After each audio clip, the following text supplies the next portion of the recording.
ರಾಜ್ಯದ ಸಹ ಉಸ್ತುವಾರಿಗಳಾಗಿರುವಂತಹ ಸುಧಾಕರ್ ರೆಡ್ಡಿಯವರವರು, ಕೇಂದ್ರದ ಸಚಿವರಾಗಿರುವಂತಹ ಕೋರ್ ಕಮಿಟಿ ಸದಸ್ಯರಾಗಿರುವಂತಹ ಪ್ರಹ್ಲಾದ್ ಜೋಶಿಜಿಯವರು, ಆರ್ ಅಶೋಕ್ ಅವರು, ಚಲವಾದಿ ನಾರಾಯಣಸ್ವಾಮಿ ಅವರು, ಗೋವಿಂದ ಕಾರಜೋಳ ಅವರು, ಸದಾನಂದ ಗೌಡರು, ಸಿ.ಟಿ. ರವಿ ಅವರು ಮತ್ತು ಇತರ ಎಲ್ಲ ಕೋರ್ ಕಮಿಟಿಯ ಸದಸ್ಯರು ಎಲ್ಲರೂ ಕೂಡ ಭಾಗವಹಿಸಿದರು. ಅನೇಕ ವಿಚಾರಗಳು ಬಹಳ ಸುದೀರ್ಘವಾಗಿ ಚರ್ಚೆಗಳಾಗಿದ್ದಾವೆ. ಸುಮಾರು 2-2.5 ಗಂಟೆಗಳ ಕಾಲ ನಮ್ಮ ಕೋರ್ ಕಮಿಟಿ ಸಭೆ ಹೊತ್ತು ಆಗಿದೆ. ಇಂದಿನ ಕೋರ್ ಕಮಿಟಿನಲ್ಲಿ ಪ್ರಮುಖವಾಗಿ ಚರ್ಚೆ ಆದಂಥ ವಿಚಾರ ಅಂತ ಹೇಳಿದ್ರೆ,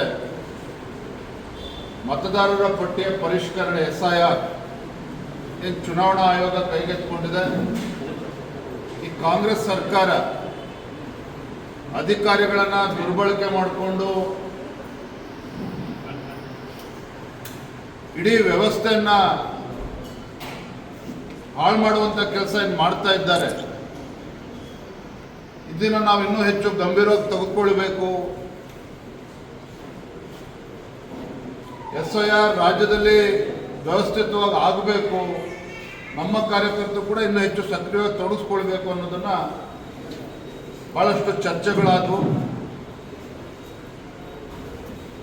ಪ್ರತಿಯೊಬ್ಬ ಕೋರ್ ಕಮಿಟಿ ಸದಸ್ಯರೇನಿದ್ದಾರೆ ಅವ್ರಿಗೊಂದೊಂದು ವಿಭಾಗವನ್ನು ನಾವು ಹಂಚಿದ್ದೇವೆ. ಒಂದೊಂದು ಡಿವಿಷನ್ಗಳು, ಅಂದರೆ 3 ಜಿಲ್ಲೆಗಳು ಬರ್ತದೆ.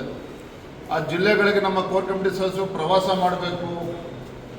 ಅಲ್ಲೆಲ್ಲ ಶಾಸಕರು, ಮಾಜಿ ಶಾಸಕರು ಅಲ್ಲೆಲ್ಲ ಕಾರ್ಯಕರ್ತನ ಭೇಟಿ ಮಾಡಿ ಇನ್ನೂ ಚುರುಕಾಗಿ ಇದನ್ನು ಕೈಗೆತ್ತಿಕೊಳ್ಬೇಕು, ಅದಕ್ಕೆ ಪ್ರವಾಸ ಮಾಡಬೇಕು ಅನ್ನೋ ನಿರ್ಧಾರವೂ ಕೂಡ ಆಗಿದೆ. ನಾಳೆ ದಿನ ಕೇಂದ್ರ ಸಚಿವರು ಪ್ರಹ್ಲಾದ್ ಜೋಶಿಜಿಯವರ ನೇತೃತ್ವದಲ್ಲಿ ಮಾನ್ಯ HD ಕುಮಾರಸ್ವಾಮಿ ಅವ್ರಿಗೂ ಕೂಡ ಮಾತನಾಡಾಗಿದೆ. ಅವರು ಕೂಡ ಬರ್ತಾ ಇದ್ದಾರೆ. ಪ್ರಹ್ಲಾದ್ ಜೋಶಿಜಿಯವರು, HD ಕುಮಾರಸ್ವಾಮಿ ಅವರು, ಆರ್ ಅಶೋಕ್ರವರು, ಪಕ್ಷದ ಇತರ ಪ್ರಮುಖರು ನಾಳೆ ದಿನ ಮತ್ತೆ ಚುನಾವಣಾ ಆಯುಕ್ತರನ್ನು ಭೇಟಿ ಮಾಡಿ ನಮ್ಮ ಸಮಸ್ಯೆಗಳು ಮತ್ತು ರಾಜ್ಯದಲ್ಲಿ ಆಗ್ತಿರ್ತಕ್ಕ ಗೊಂದಲಗಳ ಬಗ್ಗೆ ಅವರಿಗೆ ಬೆಳಕು ಚೆಲ್ಲುವಂಥ ಕೆಲಸವನ್ನು ಮಾಡ್ತಾ ಇದೆ. ಎರಡನೇ ಪ್ರಮುಖವಾದಂಥ ವಿಚಾರ ಅಂತ ಹೇಳಿದ್ರೆ, ಹಿರಿಯೂರು ವಿಧಾನಸಭಾ ಕ್ಷೇತ್ರದ ಉಪಚುನಾವಣೆ, ಅದರ ಬಗ್ಗೆನೂ ಕೂಡ ಚರ್ಚೆ ಆಗಿದೆ. ನಮ್ಮ ಹಿರಿಯರಾಗಿರ್ತಕ್ಕಂಥ ಗೋವಿಂದ ಕಾರಜೋಳಜಿಯವರು, ಆರ್ ಅಶೋಕ್, ಸಿ.ಟಿ. ರವಿ ಅವರು JDS ಜೊತೆಗೆ ಅಂದರೆ ಕುಮಾರಸ್ವಾಮಿ ಅವರ ಜೊತೆ ಚರ್ಚೆ ಮಾಡಿ ಒಟ್ಟಾಗಿ BJP ಮತ್ತು JDS ಪಕ್ಷ ಒಟ್ಟಾಗಿ ಹಿರಿಯೂರು ಕ್ಷೇತ್ರ ನಾವು ಗೆಲ್ಲಬೇಕು. ಆ ನಿಟ್ಟಿನಲ್ಲಿ ಯಾವ ರೀತಿ ಕಾರ್ಯತಂತ್ರವನ್ನು ರೂಪಿಸಬೇಕು ಅದ್ರ ಬಗ್ಗೆನೂ ಕೂಡ ಅವ್ರಿಗೆ ಜವಾಬ್ದಾರಿಯನ್ನು ನೀಡಿದ್ದೇವೆ. MLC ಚುನಾವಣೆಗಳು, ಟೀಚರ್ಸ್ ಮತ್ತು ಗ್ರಾಜ್ಯುಯೇಟ್ ಕಾನ್ಸ್ಟಿಟ್ಯೂನ್ಸಿ ಏನು ಬರುವಂಥ ಅಕ್ಟೋಬರ್ನಲ್ಲಿ ಬರೋದಿದೆ. ಈಗಾಗಲೇ ಎಲ್ಲ 2 ಪಕ್ಷಗಳ ಅಭ್ಯರ್ಥಿಗಳನ್ನು ಕೂಡ ನಾವು ಘೋಷಣೆ ಮಾಡಿದ್ದೇವೆ. ಇದಕ್ಕೂ ಕೂಡ ಇನ್ನೂ ಚುರುಕು ಮುಟ್ಟಿಸುವಂಥ ಕೆಲಸ ಆಗಬೇಕು. ಅದಕ್ಕೆಲ್ಲ ನಾವು ಈಗಾಗಲೇ ತಂಡವನ್ನು ಕೂಡ ಮಾಡಿದ್ದೇವೆ. ಆ ತಂಡ ಪ್ರವಾಸ ಮಾಡಬೇಕು ಅನ್ನೋದು ಕೂಡ ತೀರ್ಮಾನ ಆಗಿದೆ.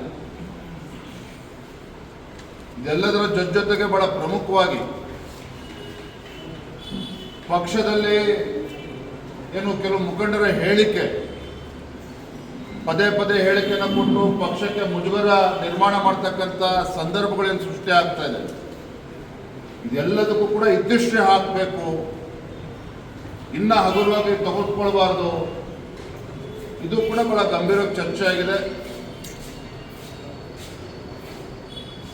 ಯಾರ್ಯಾರ ರೀತಿ ಮಾಧ್ಯಮಗಳ ಮುಂದೆ ಹೋಗಿ ಹೇಳಿಕೆಯನ್ನು ಕೊಟ್ಟು ಪಕ್ಷಕ್ಕೆ ಮುಜುಗರ ಮಾಡ್ತಾ ಇದ್ದಾರೆ, ನೋಟಿಸ್ ಕೊಟ್ಟು ವಿವರವನ್ನು ಕೂಡ ಪಡೆದುಕೊಳ್ಬೇಕು. ಇದೆಲ್ಲ ಕೂಡ ಇತಿಶ್ರೀ ಆಡಬೇಕು ಅಂತೇಳಿ ಕೂಡ ತೀರ್ಮಾನ ಆಗಿದೆ.